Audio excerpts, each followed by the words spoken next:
From Uphill Athlete, I am founder and CEO Steve House, and this is Voice of the Mountains, where we explore the philosophy and humanity of mountain sports. This is where we ask ourselves who we are, what we learn, and who we want to become as a result of these adventures. This is Voice of the Mountains. Most of us will never reach the pinnacle of our most passionate pursuit, no matter how driven we are. Our guest today, through dedication, creativity, ingenuity, has reached the pinnacle of three of his passions, beginning with a unique journey to discover climbing and skiing, and then the discovery of an interest in photography through that, and finally, becoming a premier feature and documentary filmmaker. Jimmy Chin has forged his path with resilience, empathy, and a desire to tell important stories. As a climber, Jimmy has led expeditions to the Karakoram in Pakistan and has done numerous first ascents around the world. As a skier, Jimmy, along with others, became the first and I think only person to ski down the South Pillar route on the Lhotse face of Everest. Jimmy's award-winning photography has appeared in National Geographic, Vanity Fair, and Outside, among many other publications. His first book of photography, There and Back, was a 2021 New York Times bestseller. Alongside his wife and co-director, Elizabeth Chai Vassarelli, Jimmy won an Academy Award for their documentary Free Solo, which, as most of us here know, chronicled Alex Honnold's harrowing pursuit to become the first person to free solo El Cap. The critically acclaimed film had the highest grossing opening weekend for a documentary film in history. Jimmy's accolades and accomplishments speak volumes about a climber and artist who has pushed boundaries and silenced doubters. But it has always been the manner with which Jimmy has achieved this that has impressed me most. He is charismatic but humble, ambitious but knows that a path without shortcuts is the most rewarding one. He has become an icon but never forgets all of the people who aided and influenced his journey. I can say without any hyperbole that he is one of the adventure sport's true originals, and I am honored that he has taken the time to join Voice of the Mountains.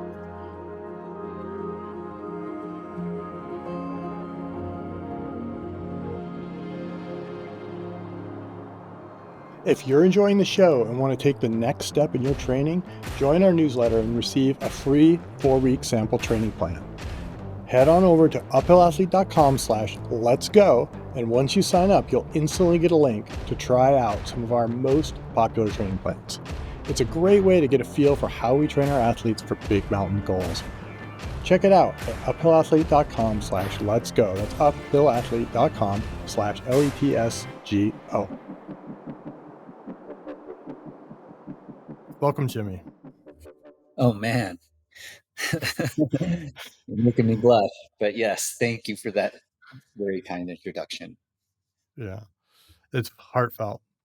Do you remember the first time we met, probably around 2000, 2001 or so? I was trying to remember when it was. I forgot until this very moment. We were, oh God, I used to know the name of the hotel. It's a little side hotel in Skardu. And you were with... I can't remember it now either. What is that place called? I stayed there every time. It was like the Indus Hotel. The Indus Hotel. That's exactly it. It was the Indus Hotel.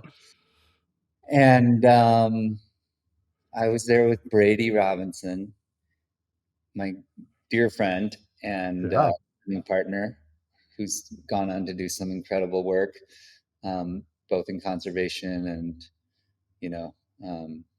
the executive director at the Access Fund, among other things. But yeah, that was I forgot that's where we met. Pretty incredible. And pretty fitting, right? Like that's where you want to meet climbers, is someplace like that. And you guys were heading. Did you guys go into the Charakusa that year? Do you remember what year it was, or did you... We were heading into the Charakusa. Yeah. And I believe you guys were going for G4? We went to G4 in 1999. It was 1999. Was it 1999? Yeah. Yeah. Okay. You were with Steve Swenson, Andy DeClerc, and Charlie Mace. And Swenson and Charlie Mace. And that Yeah. was the first time I met all of those guys. And I've since then um, become quite good friends with all of them. And less so Andy, but is definitely Charlie and Swensman, for sure. Yeah. And I Yeah. remember thinking, oh, there's the big boy team. We're like the little Groms, and we're going to go out and try to climb some little pinnacle, and these guys are going to climb something really big and burly. Well, you probably climbed something. We didn't get too far, but one of the things I remember from that trip, we were dedicated. We spent 89 days at base camp. Oh, We did the whole season up there. We were so emaciated and destroyed at the end of that. That's still my personal record for the longest time without a bath. that is incredible. And That and is I don't need to ever beat that record, by the way. no, Hope I never there's no do. need to beat that.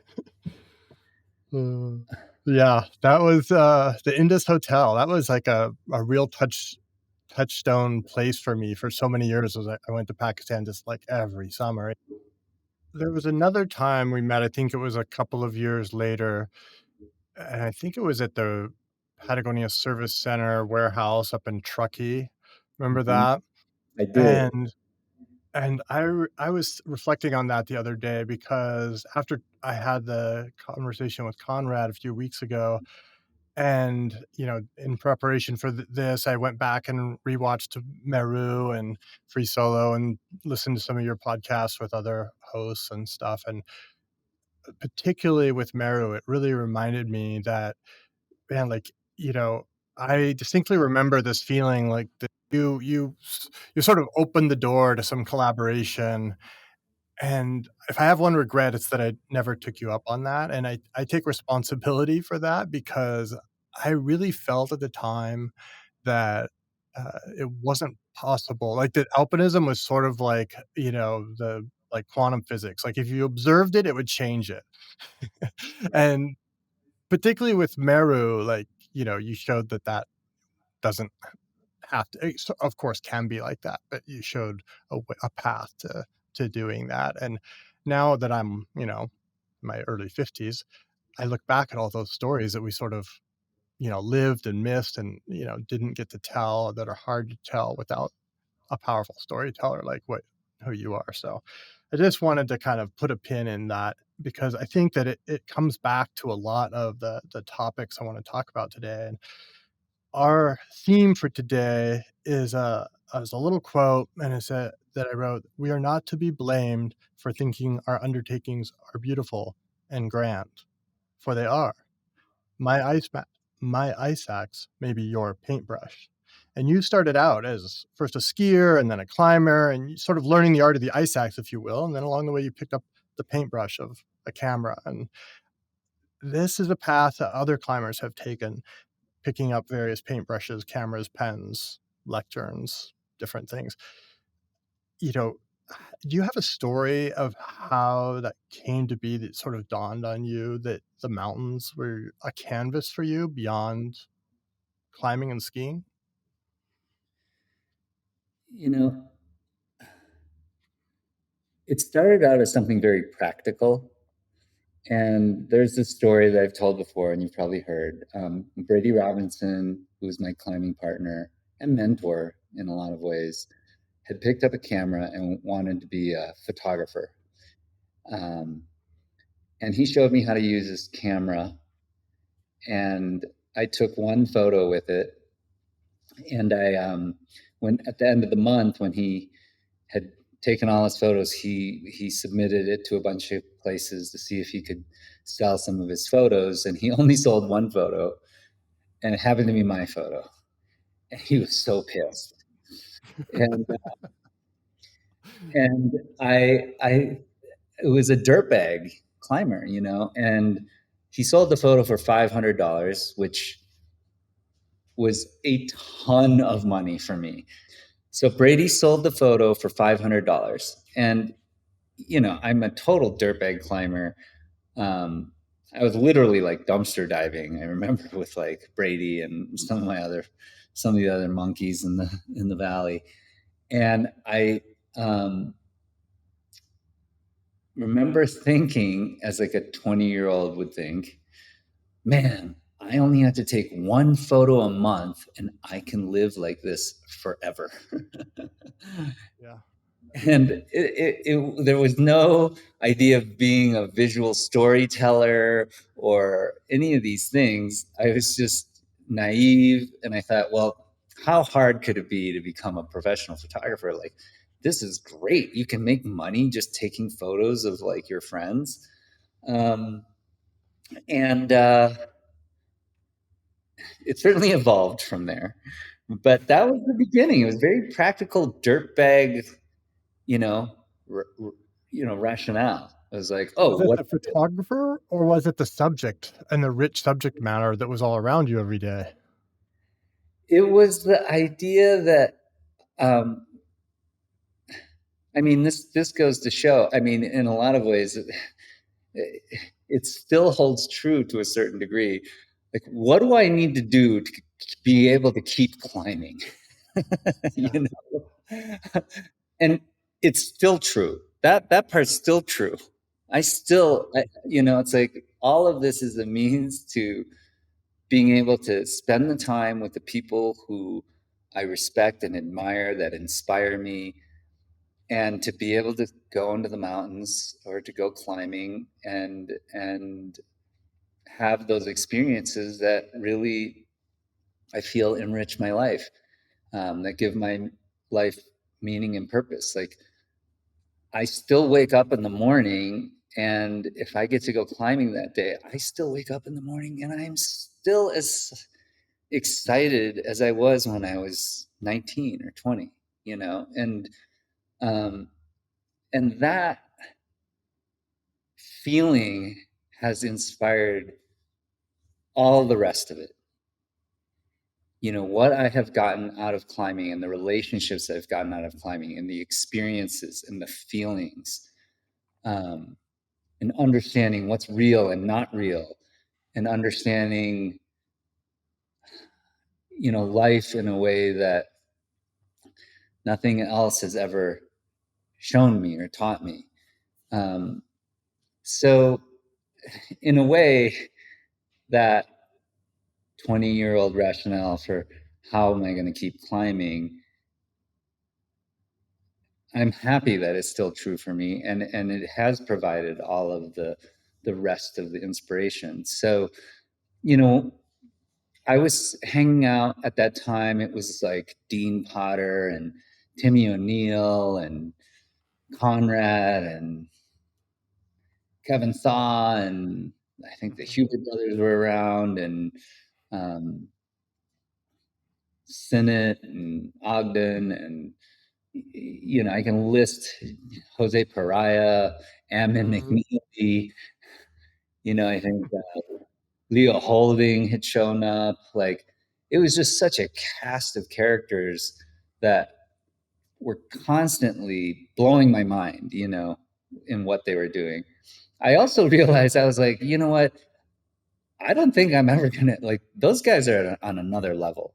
And if I want to keep hanging, I got to figure out something useful to do. Um, so again, it was very pragmatic, and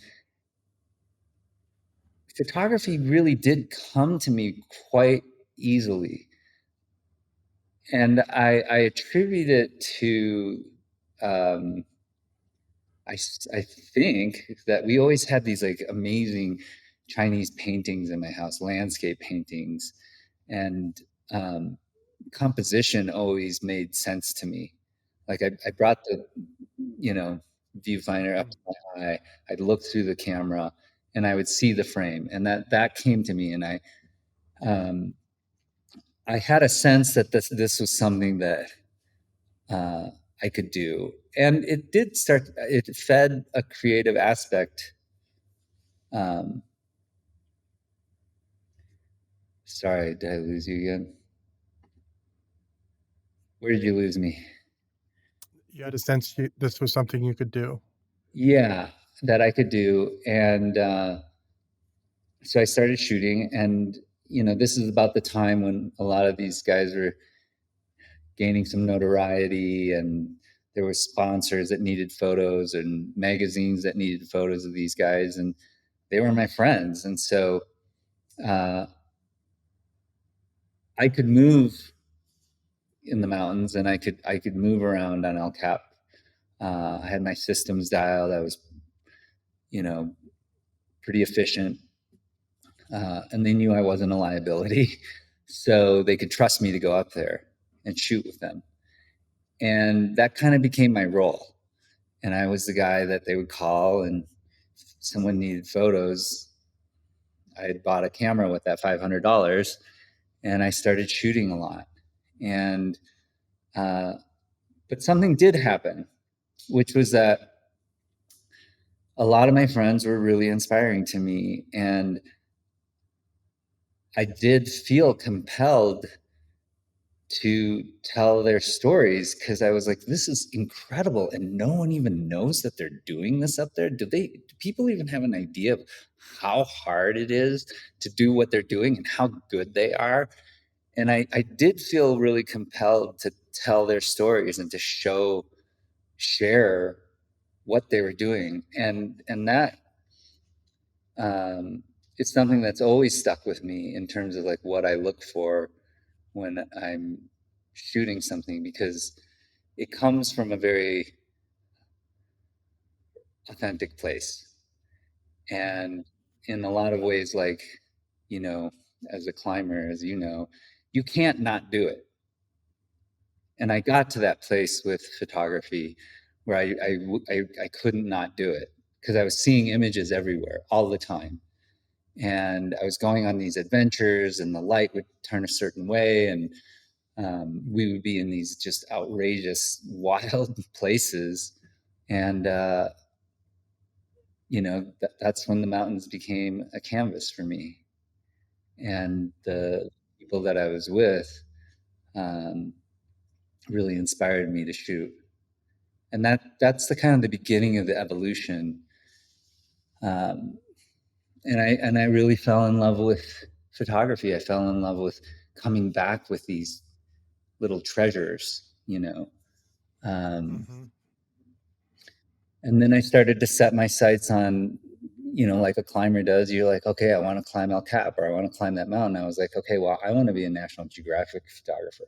What's it going to take to be able to do that? And, you know, eventually ending up shooting for the Geographic and having, just like in the climbing world where you have mentors, I had mentors as photographers as mentors, and I started to really understand, you know, visual storytelling, and how do you create a tapestry for people to understand a real narrative within um, within these images. And just like anything, you know, you become really focused on the craft. Um, Mm. but all of those, you know, becoming a photographer and eventually becoming a filmmaker, the basis of how I approached them all came from climbing. You know, I always think about climbing as this exercise in failure, right? Where you pick things that you don't know that you're able to do, or that you don't even think you can do, but you throw yourself at it, and you take all the necessary steps, and you fail, and you come back and try to be better, stronger, um, get your systems more dialed, get more information, and you try and try again until you succeed. And that mentality really is kind of the basis of how I approached photography. And it Mm-hmm. really allowed me to dream big, because a lot of those early expeditions seemed so outrageous and unlikely. Um, and I pulled off a couple climbs, you know, and I was like, okay, this is how you do it. And I don't know any other way how to do it. So, like, I never studied photography, and I certainly never studied filmmaking, but I went into it being like, okay, you got to set some goals, you got to go for it, and you will certainly fail many, many times along the way. I mean, I have a lot of bad photographs that I've taken, you know. Right. Um, Yeah. and it's Yeah, really, it's, there's that quote of parallel, I've heard, like, from other sports, I've looked at other sports. It's like, Roger Federer has said, like, well, tennis is an exercise in failure because you lose approximately 50% of all the serves. It's like, yeah, that sounds pretty good to me. Like, losing only 50%, like, if I could have only lost 50% of the time that I went climbing, that would have been the most successful climber in history by a long shot. I think exactly. people climbers have grit. This is one of the themes that I've noticed with mountain athletes, and this is exactly the reason I want to have these kinds of conversations, is because I think there's so much richness in the mountain sports, and I'm gonna throw skiing and mountain climbing and rock climbing and ice climbing and trail running all into that there's it just takes a tremendous amount of grit, and part of it is because there is no, like, material reward, really. It's very rarely, like, do people make it as a professional climber. If you've been wondering whether one-on-one coaching is the right next step for your training, this is the month to find out. Throughout June, we're offering a free 1-hour consultation with any one of our coaches, dietitians, or physical therapists. Whether your challenge is high altitude, heat, mental training, diet, injury, hormonal, or some combination of these, you'll have a real high-quality conversation, not a sales pitch. You bring your goal, your training history, and the questions you've been carrying around, and we will help you figure out whether coaching is actually the right tool for where you are, or what among our programs may serve you best. We work with mountaineers, trail runners, ski mountaineers, alpinists, tactical and occupational athletes. Every one of us has both the knowledge and the experience to help you troubleshoot your next training challenge. So book your free consultation at uphillathlete.com. Click on Consults and use the code COACH.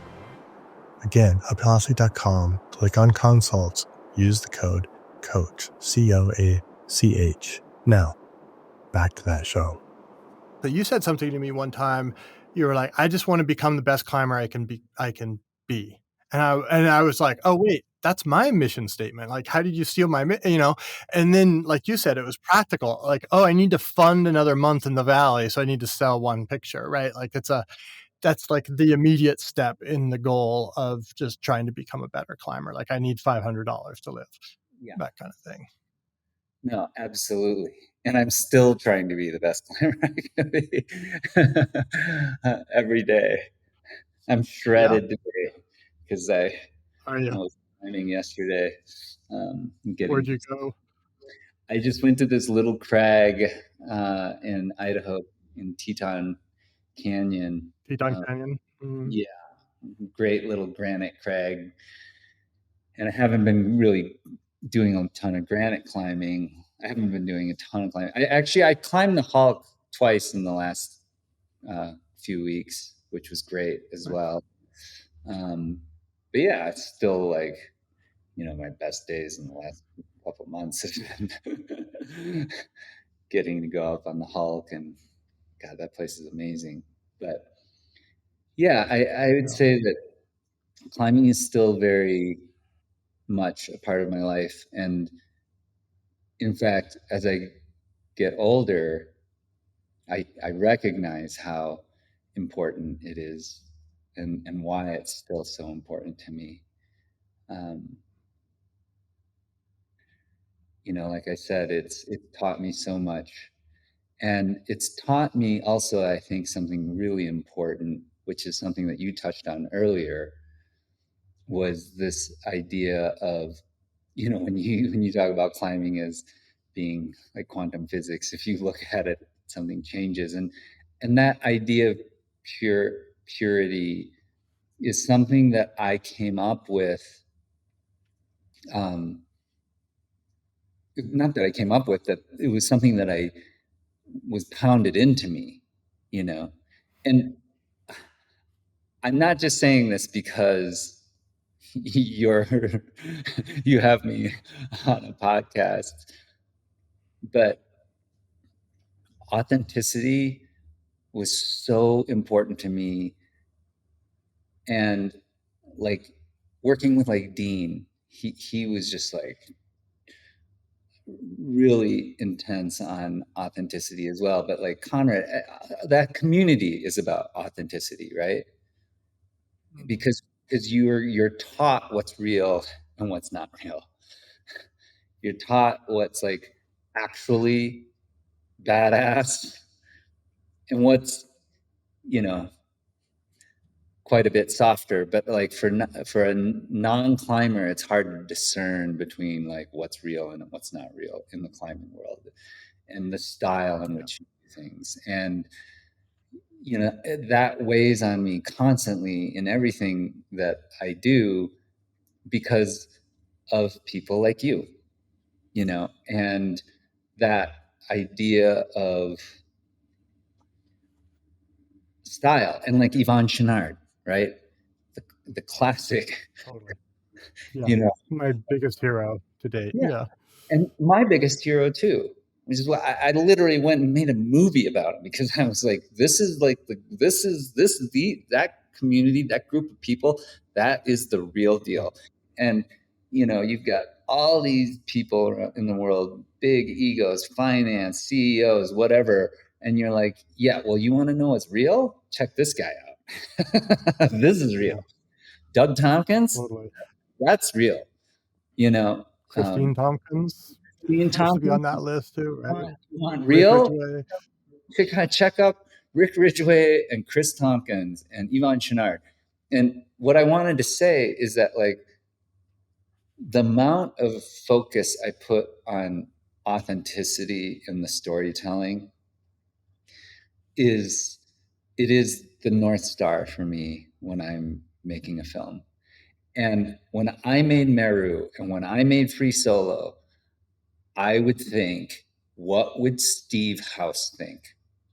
What would Yvon Chouinard think? You guys were like the filter in which I was like, you know, what about that scene? No, that's too much, dude. That's they're gonna look at that and call fucking BS. You know, it was like you, Yvon, and Krakauer.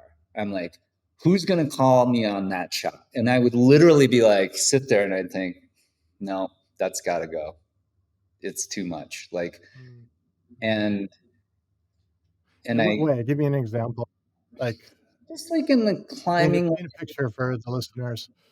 Well, because you know, if you're making a film, um, it's the same as in climbing, as in architecture and many other genres of professions or work, where simple is actually the hardest.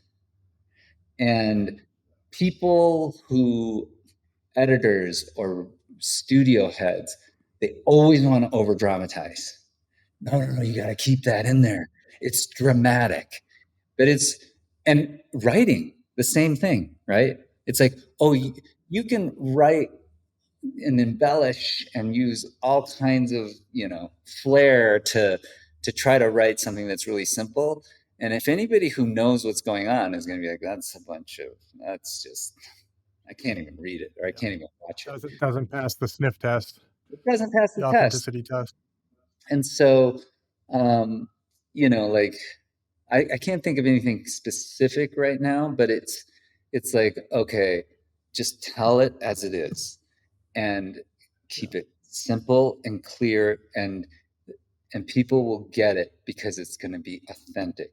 You don't need to blow it out of the water and try to pound something into people, um, because you're, well, usually afraid that you're not good enough of a filmmaker to get the point across, and you have to trust in yourself and the story to be able to do that.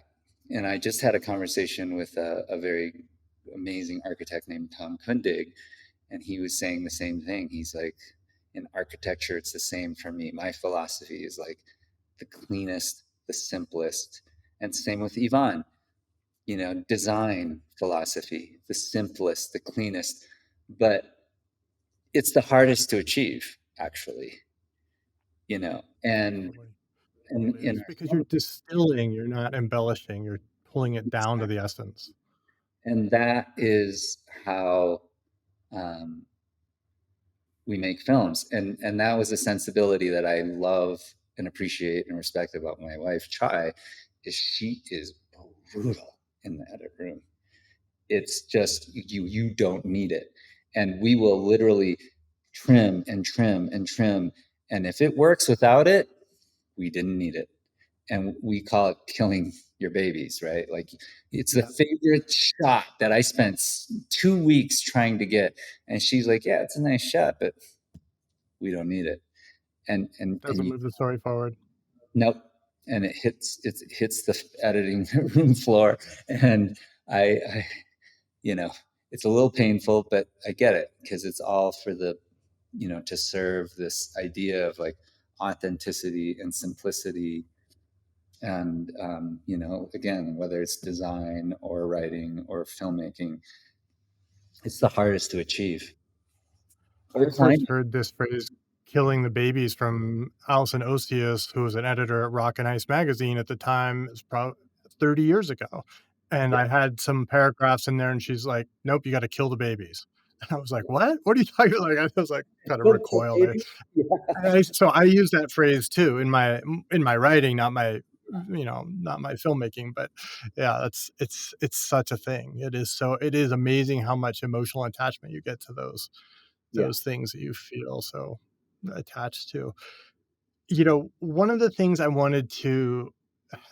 one of the themes that has come up repeatedly in this series is this idea of the difference between the things you should not be doing and the things you cannot do. The cannot representing like the impossible. The should nots are often much more powerful. There's sort of it could be, I don't know if it's your parents speaking or sometimes it's the yeah. patriarchy speaking, sometimes it could be all these things. And The system.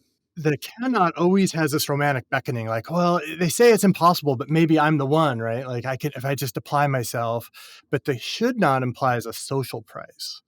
And you've, I think, faced some should nots in your own development as a climber and the stories I've heard about, how you stuck to your, climbing spirit, despite it not being well understood by your folks. Mhm. But I actually want to and that's interesting, but where I I wanna this is where I think, like, the Free Solo movie was so good because and I just need to say this to you because I never told you, like, I couldn't watch it for the longest time because I was, like, morally not sure if it was okay. Yeah. Like, even though I knew the outcome, I was just like, I don't know, and then I heard you in an interview where you discussed that conversation you had with Krakauer about, like, whether or not you should do it because you had the same reservations about whether or not you should even be filming him, and then I was like, "Oh, okay, yeah, I get it. They thought that through, and that stands up," and then I went and watched it.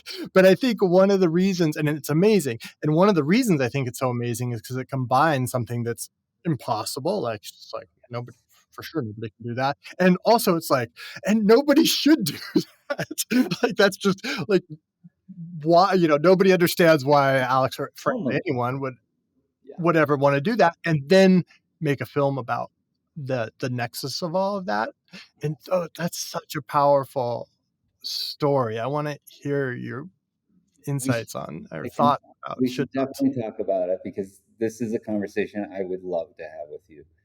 Um, I had an incredibly conflicted period, when the film was financed, and the way it came about was that we had made Meru.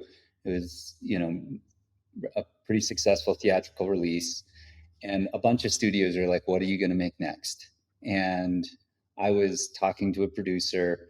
I had all these different ideas, and we were about to hang up, and he said, "Any other ideas?" And I just was like, oh, "Well, I have one other idea." And I didn't even want to say it out loud, and I just assumed it would blow over. And I said, "I have this friend, Alex Honnold.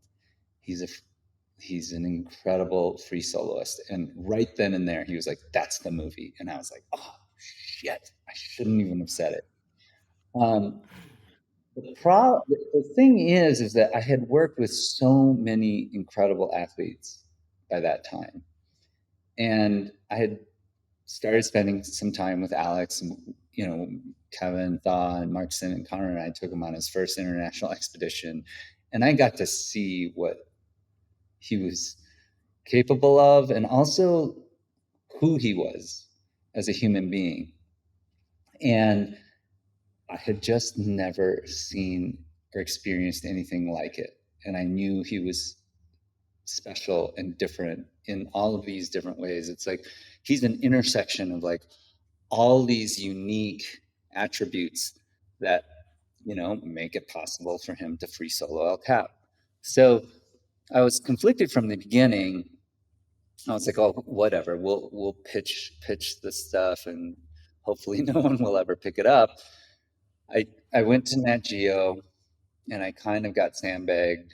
They were like, oh, look, why don't you come in and meet with the president of Nat Geo? And I was there for a photographer summit thing, so I was going anyways. And I was like, sure, I'll stop by and say hi. And I showed up at the office, and all of a sudden I got brought in the room with a woman named Courtney Monroe, who'd run HBO for 10 years. And it was like the executive team were all sitting there. And I was like, whoa, what's this about? And they were like, what's the next film you're going to make? And I was like, well, we've been, playing with this idea of making a film about Alex Honnold, the free soloist. And classic, when you're not pitching, it's like catnip for these executives, because I wasn't pitching and they were like, we're going to finance that movie. And we didn't have a budget. We didn't nothing. They were just like, we're going to finance that movie. And I was like, gotta be kidding me. And so I had a major studio telling me that they were going to finance this movie. And I literally went back to Chai and said, you know what? I can't make that movie. And at the time, Alex had already done all these incredible free solos. All of his friends were kind of thinking like, well, if you look at his progression of what he's doing, El Cap is basically the next thing. And it was one of those things that none of us talked about it because we were afraid to even put it into the ether. But we I all remember having this conversation in the Black Canyon with Hayden Kennedy one day, like, just talking about this exact thing because he just come back from the valley climbing with Alex, and we were just talking about, like, what he's gonna do. Like, it was just we couldn't even talk about it. And it's funny like because Voldemort. yeah, Chai was like, well, let me meet with Alex and let me just see if there's any, I need to like at least meet him. And so Alex was in New York. I wasn't there. Alex ended up spending an evening and then staying over at our apartment in New York. And she had a conversation with him. And the next day I called her and I said, so how'd your time with Alex go? What do you think? And she's like, oh, you know what? He told me he wants to solo El Cap, which is perfect because it's like this perfect goal. And we can kind of like film him as he tries to achieve this goal. I almost dropped the phone. I was like, absolutely. Like he had told Chai, who's a non-climber, knows nothing about climbing. And of course she was like, yeah, that sounds great. And I was like, first of all, mortified and then pissed because I was like, of all the people, he's never said that to anybody. Like no one, if he had said it to any of my friends or our friends, our mutual friends, they would have been like, dude, he said it. He said he wants to solo El Cap. He hadn't mentioned it to anybody. And then he tells my wife. And I was like, no way. And that's when I was like, I told Chad, we're not making that movie. And I wasn't even that So conflicted. what's the story? Is Chai just that person that can get anybody anything out of anybody? Just you just, like, charm Yes. it out of him or what? Well, Pretty no, much, just okay. because she's very direct. she asks exactly what's on her mind, and people, I think, are just unprepared and they just blurt out the actual truth.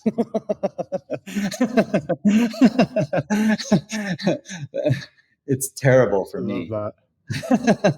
She's just super direct, right? And she's, you know, And she could read your mind as well. and she So can read your mind, and she's brilliant, and she's absolutely brilliant, which is like tough when she's brilliant all the time. But um, so that's when I spent a few months kind of pondering and being like, I don't think I can handle making that movie. And is it even okay to make this movie? Because what if, making a film about Alex causes him to die, you know? yeah, Um, and I was that's like, I can't live with that. And that's when I had that conversation with John. And I still remember walking down the street with him, and I didn't even want to ask him. And I finally worked up the courage to ask John and be like, well, because I think he asked me, he's like, well, what are you thinking about next? And I finally like worked up the courage and was like, well, this is what we're thinking. This is kind of out there, and it's a greenlit film. And then, like any great mentor, he didn't tell me the answer. He just asked more questions and had me answer my own questions, which was, well, is he going to do it anyways? And I said, yeah, well, he is. And he said, well, is there someone else you think that's better suited to make the movie? And I was thinking about it, and just because of my relationship with him and having shot with him a lot and understanding him and being an actual climber, I was like, well, probably not. I think I'm pretty well suited to do it. And then he asked me, well, do you trust him? And I paused, but it didn't take long for me to have that answer. And I was like, yeah, I do. He's not only the most, well, he's the most calculated and thorough and detail oriented climber I'd ever met, that was able to compartmentalize fear in a way that I'd never even thought was never even thought was possible. And I knew that he didn't take shortcuts, and that he was going to be incredibly thorough about how he was going to approach this. And I had a sense of how he done it because I seen him prep for other solos before. And so then I had to figure out how to do it. And I thought deeply about it, and I realized the only way we could make the film is if our intention wasn't focused on making the film, that our intention would be to support Alex as his friends, and um, and that the film was secondary, and that in that way I could feel good about pursuing the project because now we were able to basically support him. And I mean, we fixed lines. I mean, we hauled loads. Like, it accelerated there's no doubt in my mind, it accelerated the process by years because we were with him all the time and fixing lines and hauling lines and working with him on the route. And he would ask Mikey Schaefer, what do you think? Should I go this way or that way? And Mikey'd be like, well, watching you climb both those things, you look way more solid. He was getting like objective feedback, and it became a project that was really focused on Alex and his group of friends. And the other part about that was like very meaningful was just that we all wanted him to succeed. We were like, this is an incredible achievement and pursuit, and the purity of free solo. I mean, just all these things that you had to admire and respect. And and it became something for all of us. And so when we had our first meeting um, with the production crew, I laid that out. I said, look, this is the intention we're setting is this. And also because if that's not our intention and he falls, we'll never be able to live with ourselves. I said it straight up. It's like we're there to support him. And the filming is secondary. And the other part that was really important to me was that I'm also an athlete. I get it. Like, we have to be there to preserve his experience, because if our filmmaking becomes something that changes his experience in the moment for what he wants to do, then then we fucking blew it. And so that was the intention. And we wanted to preserve his experience. And like Mikey Schaefer, of course, he got it. He was like, okay, I can sign on for that. I can I can sign up and throw myself at this thing if this is the way we're going to do it. Some of the other guys, younger and just psyched, they were just like, okay. But Mikey's opinion was really important to me, and Mikey's someone that I respect deeply and is one of my best friends. And so that's how we went for it. And it meant that we had to be super dialed, and that we had to run the tightest show possible, and that Alex should never have to wait for us. We always had to be there early, and if he was ready, we'd already been ready for half an hour. Like that is the way that. So we ran the tightest ship possible, and that was the standard and the expectation that we set, and that's what we did. And that's the thing that I'm proudest of about the whole film and the whole production, was that we pulled it off in good style. It goes back to your comments about authenticity. And, I mean, there's an authentic guy. I've also been on a couple expeditions with Mikey and I've talked to him about all of this. And, if you go back to, you know, your professed heroes, my professed heroes, like the Chenards. I mean, and I want to include Melinda in that too. Yvonne gets all the spotlight, but Melinda is just as much a part of everything that they've accomplished together. And, they didn't set out to build $1 billion company, for example. Like that was never their goal. Their goal, that was a result of them just being authentic to their values time and time and time and time again, even when it made no sense to anyone else. Yeah.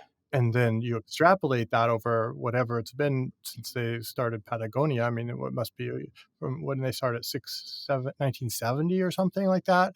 I think And so, yeah, anniversary has come up. yeah, probably. So, yeah, it should be, of course. So 50 years, like, and that's just like, again, like we were talking about, each one of those is like each one of those decisions is like a little step in the right direction. And what you were doing was you were living by, your authenticity, your North Star, as you put it, and then supporting Alex. And then that sort of enabled, actually, and made something. And then you got, of course, the film was amazing, but that was like, I can see how that was secondary, and that seems like so often the case. But did you and this is like, the story of the film is also like a story of you should not, and it's be impossible anyway, like just the logistics. Like, I know what that's like, running those logistics. I mean, not on that scale. I just know enough to be able to appreciate it. I mean, and I can't imagine like that compared to some of the commercial shoots I've been involved with over the years, where the budgets are just insane, and there's like craft service and all kind of helicopters flying everywhere, and it's like they're burning millions of dollars a day. And you guys were just like a bunch of climbers, just like fixing like going, light and fast. Like, you knew to the meter how much rope you needed for each position. You had it all on lockdown, and nobody else could do that. That Well, was an impossible Mikey thing. was the general. I was like, okay, you know how many lines we Yeah. have. The classic thing though was when we would go and like rig everything because Alex was like, "I'm gonna go climb there tomorrow," and then we'd like spend all night rigging, and then I'll come back down. He'd be like, "Actually, I'm going over to the rostrum," and we'd just smile and be like, "Okay, no problem." Like, and then we would, and he'd walk out the door. I'd pull up the radio, and it'd be like, "Okay, we're going to the rostrum," and it would just be like a mad scramble, and everybody like ripping out lines and like moving all the gear because it was literally like we Yeah, never wanted him to feel pressure in any way, one way right. or the other. It was just like he needs to live his life. We're here to cover it. Um, Yeah, yeah. Pretty classic. So you're just authentic to those values all the time. Yeah. And You I know, think one ultimately that's what people experienced is like the climbing and all that stuff was unbelievable. But I think what really pushed that film over the top is I think people um, felt that it was authentic. It was true. It's true to the spirit of what actually happened. yeah, and you can't fake authenticity, you can't act authenticity. And I think that, humans that were storytellers, right? As I don't have to tell you this, and what I love about all of your stories that I've heard you tell is there's the basic premise of most storytelling is black and white, good or evil, them, us kind of duality. And your stories are not framed in those terms. Your stories are framed in the terms of like authentic human experience. And sometimes it's messy, and sometimes it's beautiful and but it's real. And that's what I think that the mountain sports in general, as opposed to stick and ball sports, have to teach the world. So I'm just so grateful that you are out there telling these stories the way they really are, and we're not sort of being, you know, held back by this sort of, I guess, old school black and white thinking that, you know, we can say that still plagues us in much of society, but this is something that how mountain sports and the stories you're telling can move us forward, in my opinion. Well, thank you. I hope so. That's still the North Star for me. And um, I'm grateful I'm in the position to be able to tell these stories. I think stories are one of the most powerful tools you have because you can change somebody's point of view, and that's really powerful. And I try to use that responsibly um, and as authentically as possible. So that's still trying to perfect the craft. Yeah. How do you want to be remembered, Jimmy? I want to be remembered as, um, I mean, the films and the photographs are one thing, but like, I guess we're maybe overusing the word, but like that that I stayed authentic and that I kept it real. Um, and I think about that all the time. And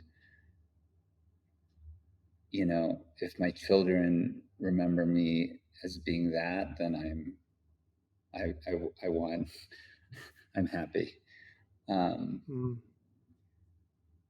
and you especially like in the film world and Hollywood and stuff, and in a lot of different worlds, it's like we gravitate to those types of people, and I think I hope to be remembered in that way. mm. I'm sure you will be. I mean, it's like you're going to be remembered. We're remembered for our actions, not our words, right? We're remembered by how we make people feel, not what exactly we said. It's like that's what people carry on, and authenticity is a feeling Yeah, as it is yeah. a You can't perspective. describe the attributes. It's like it's that thing that's kind of hard to describe. But yeah, Well, thanks so much for your time today. I really appreciate that. Uh, that you came on here to talk to us. Voice of the Mountains means a lot. I hope we get a chance to carry on these conversations in person sometime. Yeah, And where can our audience connect with you? What's the best way to follow your work, keep track of the new films you have coming out? it's funny because like I have this Instagram account, but I don't do social media because I literally can't handle it. So I'll be transparent. Someone else does that post for me, but that is kind of where I do some updates on films that are coming out or Yeah. other things. That's probably the best place. But you know, a lot of these films have a communications and PR teams that are out there. So usually in the press and the trade magazines for films, but that's probably the best way to find out what's coming out. And we do have several films coming out this next year, and excited to share some of Anything you can tell us about? the This next. will come out November 1st, by the way. Okay, This yeah, will air November I 1st. yeah. Not long after that, we have a film called Endurance, where they, you know, a couple years ago they had an expedition that went and found the actual Endurance down in the Weddell Sea, and we used it as an opportunity to retell the Shackleton story from a 2025 perspective, and also really to kind of introduce that story to a whole new generation, and that idea of leadership and grit and camaraderie that we felt like was worth putting out in the world right Such an now. incredible story. I think Yeah, it's such an incredible story. what great leadership actually looks like. Yeah. Is kind of meaningful to me right now. So that's probably coming out next, and a few others, and we can talk about it offline.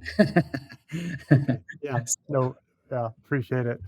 Well, thanks so much, and we'll let you know when we put this out. But really, thanks so much for being No, here. thank you. Thank you for being such a great role model for me and someone that I've always looked up to and respected. And like I said, I have a Steve House filter for my films. All right. Oh, that's the nicest anything anyone said to me in a while. That's good. I like to hear that I had some influence on. I consider you the younger generation, even though Yeah, you're not that much younger. yeah, Yeah. absolutely. So much respect to you, and thank you for having me on. So much respect for you, Jimmy. Thanks for doing the work you do.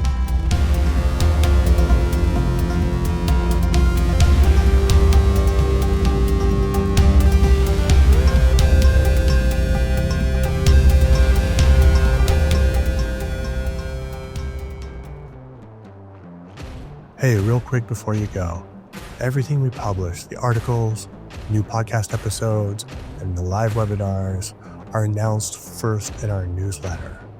You can elect to receive between 1 and 3 newsletters a month. They're written by myself and the coaching team.